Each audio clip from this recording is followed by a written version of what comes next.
Phone করছি রে। হ্যাঁ স্যার, আপনার এই নম্বরটা লাকি নম্বর স্যার। আপনি কি এই নম্বরটাতে একটা কুপন নিতে চান, lucky coupon? Wrong number wrong number wrong number. আরে স্যার, রং নাম্বার নয় স্যার, শুনুন শুনুন। স্যার আমরা স্যার অবিবাহিত যাদের বিয়ে হয়নি তাদের জন্য স্যার আমরা একটি করে কুপন করছি, এবং তেনারা যদি ইচ্ছুক হন তাহলে আমরা তাদের বিয়ের ব্যবস্থা করছি। অবিবাহিত ছেলেদের জন্য নতুন স্কিম বেরিয়েছে। এ কোন সরকারের বটে এটা? না না স্যার, এটা স্যার সরকারি নয় স্যার, এটা sir private body, company sir. ও কোম্পানির। না না, আমি ইচ্ছুক আছি, ব্যস্ত নাই। দাঁড়া দাঁড়া দাঁড়া। বলছি স্যার, আপনার যদি কোয়ালিফিকেশনটা একটু বলতেন তাহলে খুব উপকার হতো, মানে সেই রকম হিসেবে ম্যাচ করে সম্বন্ধ দেখা হবে না। আপনার কোয়ালিফিকেশনটা একটু বলুন। কোয়ালিফিকেশন বলতে মানে এডুকেটেড আমি বেদম বটি, ঠিক আছে তো। মানে আমি চাকরিটা সাইজে করিনি। দেখুন, সবাই যদি চাকরি করে, গ্রামে এই যে মানুষজন আছে, ঠিক আছে, তাদের উপকার করবে কি? আমাকে যে কোনো সময় রাত 2টায় যদি ফোন করে যে দরকার চায়, আমি সঙ্গে সঙ্গে চলে যাবো। যারা চাকরি করে তারা পারবে কি?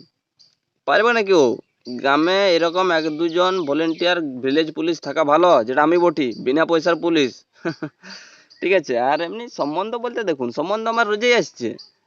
মানে গ্রামে কিছু কিছু লোক আছে, ঠিক আছে তো, মানে জ্বলন আর কি। মানে যেই সম্বন্ধটা আসছে ওরা গ্রামের মাথার থেকে ঘুরে দিচ্ছে, বলছে ছেলেটা খুব বাজে বটে, ঠিক আছে, দোক্তা খায়। মানে দোক্তা খাওয়াটা কোনো বাজে হইলো? মানে কি বলবেন বলুন তো। আপনি মানে যখন সম্বন্ধের ব্যবস্থা করে দিবেন বলছেন, তার জন্য আপনাকে খুলে কথাগুলো বললাম, ঠিক আছে। আচ্ছা, আপনার কোয়ালিফিকেশন তো খুব ভালো বটে, বলছি আপনি বিয়ে করতে ইচ্ছুক আছেন তো? বিয়া করতে রাজি মানে? মানে আপনি যদি বলেন তো আমি আজকেই বরযাত্রী বেরিয়ে যাবো। আমি একবারে রাজি আছি। গাড়ি টাড়ি সব বলাই আছে আমার, যে যে কোনো দিন বরযাত্রী বেরোতে দিতে পারে। না না, আপনাকে এখনই বেরোতে হবে না, আমরা আপনাকে জানাবো, ঠিক আছে, তখন আপনি বেরোবেন।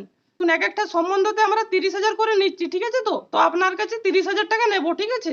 কিন্তু আপনি অনলাইন দিলে অনলাইন দিতে পারেন, হার্ড ক্যাশ দিলে হার্ড ক্যাশ দিতে পারেন, আপনার ব্যাপার সেটা। ধরুন পয়সা নিয়ে আপনি কোনো টেনশন করবেন না, ঠিক আছে তো।